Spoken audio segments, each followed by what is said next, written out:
রাষ্ট্রপক্ষ যেভাবে মামলাটা উপস্থাপন করেছে, যেভাবে তারা এখানে যে এভিডেন্সগুলো এনেছে, এখানে কিন্তু খুব একটা দায় এড়ানোর কোনো সুযোগ নাই আপনি যদি পুরোটা দেখেন। কিন্তু যে এটা সমালোচনা হচ্ছে সেটা হচ্ছে যে রাষ্ট্র এই মামলাটা পরিচালনা করার জন্য উপদেষ্টা হিসাবে নিয়োগ দিয়েছিল টমি কিডম্যানকে, এমন একটা বিখ্যাত আইনজীবী।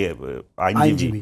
তাকে এখানে এনেছে এবং তার রায়, যে ইংরেজিতে রায় লিখেছে, এটা পড়তে গিয়ে দেখছেন যে আপনি মানে বিচারকদেরও মানে হতে যাচ্ছে, দাঁত ভেঙে যাচ্ছে, শব্দটা না বলে আমরা অন্য একটা বলি, কঠিন হয়ে যাচ্ছিল। তো সেই জায়গায় বুঝতে হবে যে টমি কিডম্যান কিন্তু তার দায়িত্ব খুব ভালোভাবে পালন করেছে। কিন্তু রাষ্ট্র কি দেখে, যখন পলাতক কেউ থাকে তার জন্য রাষ্ট্র নিজ উদ্যোগে একজন আইনজীবী নিয়োগ করে, যে এবং রাষ্ট্র আইনজীবী ভাই শেষ করতে দেন আমাকে। হ্যাঁ। তো এখন সেটা তো তাহলে কোথায় আপনি সরকারের নিজের জন্য নিজে নিয়ে আসলেন আপনি টমি কিডম্যানকে, আর আমার জন্য দিলেন কোনো একজনকে যাকে কেউ চিনেও না, যার কোনো অতীত ইতিহাসও এমন কোনো বিখ্যাত কিছু না। এবং আমার জন্য যখন আপনি আরেকজন উকিল আসছেন পান্না সাহেব, তখন আপনি পান্না সাহেবকে বলতেছেন যে ট্রেন মিস হয়ে গেছে, সময়ের ব্যবধান ছিল। হ্যাঁ, আপনি যা কিছু বলতে পারেন, আমি বাস্তবতাটা বলতেছি, আপনি বলছেন মিস হয়ে গেল। পৃথিবীর অন্যান্য দেশগুলোতে আমরা কি দেখি, আমরা দেখি যে রাষ্ট্রপক্ষ খেয়াল করে যদি কোনো দুর্বল হয়, আর্গুমেন্ট থাকে, তারা তখন নিজেদের উদ্যোগী হয়ে এই লোককে সরিয়ে আরও কঠিন একজনকে দেবে, কারণ রাষ্ট্রপক্ষ চায় যে এখানে তার পক্ষের তো কেউ না, সে আইনজীবী ছাড়া পুরো মামলায় আর কোনো দুর্বল মানে আইনজীবী নিয়োগের ছাড়া।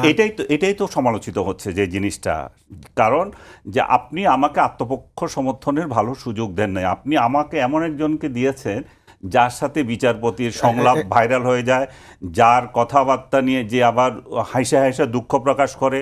এবং আপনি বাংলাদেশের ইতিহাস যদি যান, আপনি একটা ইতিহাস আমি আপনাকে বলি, সেটা হচ্ছে হুমায়ুন জহির হত্যা মামলা। এটা আপনি নিশ্চয়ই শুনেছেন কিনা আমি জানি না। একজন শিল্পপতি, তার খুনের মামলা, যে একটা ব্যাংকের উনি ছিলেন, চেয়ারম্যান ছিলেন, তার খুনের মামলায় দায়ী করা হয়েছিল আখতারুজ্জামানকে। আখতারুজ্জামান বাবু আওয়ামী লীগের বড় একজন নেতা। উনি যখন অনুপস্থিত ছিলেন, রাষ্ট্র তার জায়গায় পরিচালনা করার জন্য সিরাজুল হককে দায়িত্ব দেওয়া হয়েছিল, আমাদের আনিসুল হক সাহেবের বাবা।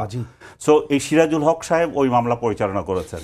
তো আপনি যদি চিন্তা করেন কোথায় কিডম্যান আর কোথায় এই ভদ্রলোক আখতারুজ্জামান নাকি ওনার নাম, যিনি তাকে দিলেন, যে এই জায়গায় দুর্বলতাটা রয়ে গেছে। এবং এটাকেই উপলক্ষ করে আবার শেষ করতে দেন, এটাতেই উপলক্ষ করে যে পরবর্তী পর্যায়ে যেটা হবে, রাষ্ট্রকে এই যারা বিবাদী পক্ষ ছিল তারা দায়ী করবে যে এই মামলা যথাযথভাবে পরিচালনা করা হয় নাই, এটা আবার ট্রায়ালে যাওয়ার জন্য। এবং এই সুযোগটা রাষ্ট্র করে দিয়েছে।